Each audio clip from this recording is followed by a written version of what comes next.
ဆက်ဆံမှာတော့ Tech for Teachers Channel ကနေပြန်လည်ကြိုဆိုလိုက်ပါတယ်။ဒီကနေ့မှာတော့ကျမတို့ Canva မှာ Attendance Tracker လေးကိုဘယ်လိုလုပ်မလဲဆိုတဲ့ဟာလေးကိုပြပေးမှာဖြစ်ပါတယ်။ဒီဗီဒီယိုလေးကိုအစားဆုံးစီးပေးကြပါဦးနော်။ကဲအားဆိုလို့ရှိရင်တော့ပထမအဆုံး canva.com ဆိုတဲ့ website လေးကိုတွားပြီးတော့ကိုယ့်ရဲ့ Gmail account လေးနဲ့ login ဝင်မယ်နော်။ login လေးဝင်ပြီးသွားပြီဆိုလို့ရှိရင်တော့ကိုယ့်ရဲ့ screen ထဲမှာဒီလိုမျိုးလေးပေါ်လာမှာဖြစ်ပါတယ်။အားဆိုလို့ရှိရင်တော့ပထမအဆုံး template ဆိုတဲ့နေရာလေးကိုတွားပါမယ်။ကဲဒီ templates လေးမှာ Canva ကလုပ်ပေးထားတဲ့ templates လေးတွေအများကြီးရှိပါတယ်။ကိုက poster လုပ်မလား resume လုပ်မလား email လုပ်မလားကိုကြိုက်တဲ့ဟာလေးတွေကိုရွေးလို့ရပါတယ်နော်။ဒီနေ့မှာတော့attendance tracker လုပ်မှာဖြစ်တဲ့အတွက်ကြောင့်ကိုကဒီ sheet လေးကိုသုံးပါမယ်။ကြဆိုလို့ရှိရင်တော့ဒီ sheet လေးကို click လုပ်လိုက်ပါမယ်နော်။ကဲ click လုပ်ပြီးသွားပြီဆိုလို့ရှိရင်တော့ sheet မှာပေးထားတဲ့ project test tracker လေးရှိတယ်။ class attendance tracker လေးရှိတယ်။ပြီးရင်တော့ contact list တွေလေးရှိပါတယ်။ to do list တွေကိုကြိုက်တဲ့ tracker လေးတွေအများကြီးရှိပါတယ်နော်။အဲဆိုလို့ရှိရင်တော့ဒီနေ့မှာတော့ class attendance ကြည့်မှာဖြစ်တဲ့အတွက်ကြောင့်ဒီနေရာလေးမှာ class attendance ဆိုပြီးတော့ tab လုပ်လိုက်ပြီးတော့သူ့ကိုရှာလိုက်ပါမယ်။အဲဆိုလို့ရှိရင်တော့ဒီနေရာလေးမှာ attendance tracker လေးတွေအများကြီးရှိတယ်ပေါ့နော်။ဒီနေရာလေးမှာကိုကြိုက်တဲ့ဟာလေးကိုရွေးပြီးတော့ click လုပ်လိုက်ရင်ပါပဲနော်။ဒီဟာလေးကိုရွေးလိုက်ပါမယ်။ဒီဟာလေးကိုသုံးချင်တယ်ဆိုလို့ရှိရင်တော့ customize this template ဆိုတဲ့နေရာလေးကို click လုပ်လိုက်မယ်။ကဲဟုတ်ကဲ့ပါအဲဆိုလို့ရှိရင်တော့ဒီနေရာလေးမှာ attendance tracker လေးရပါပြီ။ပြီးရင်တော့ဒီ color လေးတွေကိုပြောင်းချင်တယ်ဆိုလို့ရှိရင်တော့ကဲဒီနေရာလေးမှာ click လုပ်လိုက်ပါမယ်။အဲဆိုလို့ရှိရင်တော့ဒီနေရာလေးမှာသွေး color လေးပေါ်လာတယ်ပေါ့နော်ဒီနေရာလေးမှာသွေး color လေးကိုကိုကြိုက်တဲ့ color design လေးနဲ့ပြောင်းလို့ရပါတယ်ကဲ light gray လေးသုံးပါမယ်ပြီးတော့ဒီနေရာလေးပဲပြောင်းတယ်အကုန်လုံးကိုပြောင်းစေချင်တယ်ဆိုလို့ရှိရင်တော့ change all ဆိုတဲ့နေရာလေးကိုရွှေ့လိုက်ပါမယ်ကဲအဲဆိုလို့ရှိရင်တော့အကုန်လုံးပြောင်းပါပြီ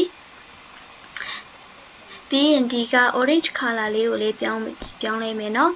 ဒီဟာလေးကို click လုပ်လိုက် select လုပ်လိုက်ပြီးတော့ဒီကအပေါ်က background color ဆိုတဲ့နေရာလေးကိုတွားပါမယ်အဲဆိုလို့ရှိရင်လည်းရောင်လေးရွေးလိုက်မယ်နော်ပြီးရင်တော့အကုန်လုံးကိုပြောင်းစေချင်တဲ့အတွက်ကြောင့် change all ဆိုတဲ့နေရာလေးကို click လုပ်လိုက်ပါမယ်ကဲရပါပြီအဲဆိုလို့ရှိရင်တော့ပထမအဆုံးဒီနေရာမှာကိုယ့်ရဲ့ student ID လေးတွေကိုရေးလိုက်မယ်ပြီးရင်ဒီနေရာလေးမှာကြည့်မယ်ဆိုလို့ရှိရင်တော့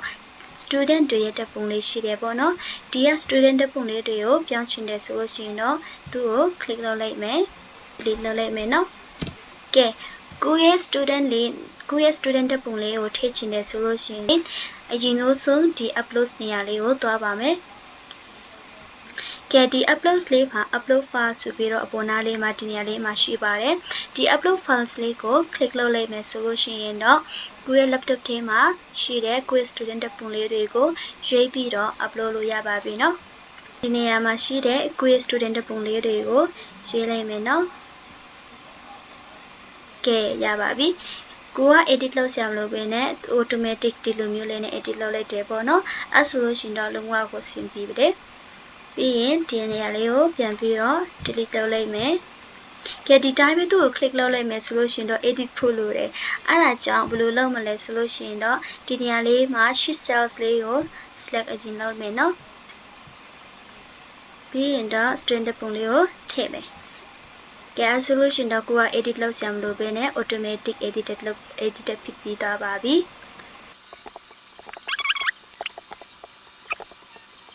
ကဲရပါပြီနော်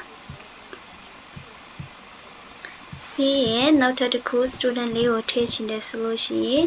ဒီနေရာလေးမှာ ID ရယ်ပြီးရင်တော့ student name ရယ်ပြီးရင် cells လေးကို select လုပ်လိုက်မယ်ကဲ ဒီလိုမျိုးလေးနေရပါပြီသူရဲ့နာမည်လေးတွေကို edit လုပ်မယ်ဆိုလို့ရှိရင်တော့ဒီဟာလေးကို delete လုပ်လိုက်ပြီးတော့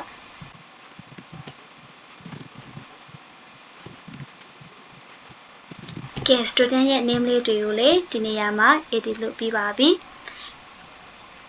ပြီးရင် class ရဲ့ grade တွေရပြီးတော့ teachers name တွေရ school year တွေကိုလည်း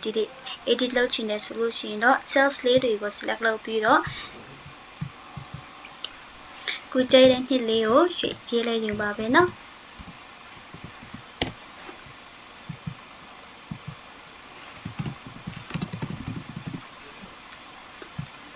ဟုတ်ကဲ့ပါရပါပြီကဲအဲ့ဆိုလို့ရှိရင်တော့ဒီနေရာမှာ तू က automatic လုပ်ပြီးထားတဲ့ percentage လေးတွေရပြီးတော့ဒီနေရာမှာ risk flag လေးတွေလည်း तू ကပေးထားပြီးသားအဲ့ဆိုလို့ရှိရင်တော့ကိုကဒီနေရာလေးမှာ date လေးတွေကို edit သွားလုပ်လိုက်မယ်เนาะဟုတ်ကဲ့ဒီနေရာလေးမှာ2030ဆိုတော့ year လေးကို change မယ်เนาะပြောင်းလိုက်မယ်เนาะကဲဒီနေ့ January 9အဲ့ဆိုလို့ရှိရင်တော့ February နဲ့တွားပါမယ် February နေ့ကနေကဲစားလိုက်မယ်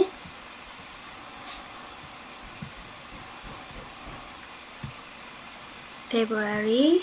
3ကဲ date လေးတွေပြောင်းလို့သွား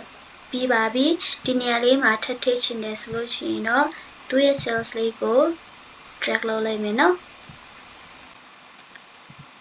အဲ့လိုဆိုလို့ရှိရင်တော့ကိုက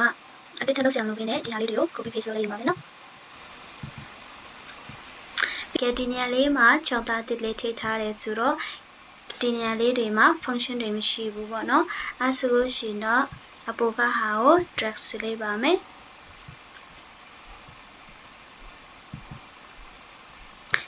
ကဲဒီ s လေးပေါ်လာတာတော့ဒီနေရာလေးမှာ number လေးတွေမရှိတဲ့အတွက်ကြောင့်ပေါ့နော်ကဲအဲ့ဆိုလို့ရှိရင်တော့ရပါပြီဒီနေရာလေးမှာ attendance လေးတွေကိုပြောင်းလဲမယ်ဆိုလို့ရှိရင်တော့ attendance percentage နဲ့ risk flag လေးတွေကသူ့ဘာသာကို automatic edit ဖြစ်တယ်အဲဆိုလို့ရှိရင်တော့ဆရာဆရာမတို့ကကိုက calculator ကိုခောက်ပြီးတော့ percentage လေးတွေလေးလောက်ဆရာမလို့တော့ဘူးပေါ့နော်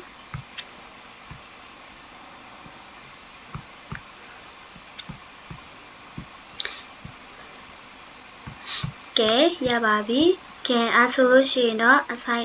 attendance tracker လေးကလုပ်ပြီးသွားပါပြီဒီ attendance tracker လေးကို download လုပ်ချင်တယ်ဆိုလို့ရှိရင်တော့ဒီက share လေးကိုသွားပါမယ်ကဲအောက်ကိုသွားလိုက်မယ်ဆိုလို့ရှိရင်တော့ဒီညလေးမှာ download လေးရှိပါတယ်เนาะပြီးရင်တော့သူကတော့ sheet ဖြစ်တဲ့အတွက်ကြောင့်ပေါ့နော် JPG PNG နဲ့ PDF တို့ထက် DCSV လေးကပို့ပြီးတော့အဆင်ပြေပါတယ်ကဲဟုတ်ကဲ့ပါဆိုလို့ရှိရင်သူလေးကိုရွေးပြီးဆိုလို့ရှိရင်တော့ download လုပ်လို့ရပါပြီပြီးရင်ကိုက download လုပ်ထားတဲ့ဒီ sheet လေးကိုကိုရဲ့ laptop ထဲက download ထဲမှာကြည့်ပြီးတော့သုံးလို့ရပါပြီเนาะဒီဗီဒီယိုလေးကိုအစဆုံးကြည့်ပေးတဲ့အတွက်အားလုံးပဲကျေးဇူးတင်ပါတယ်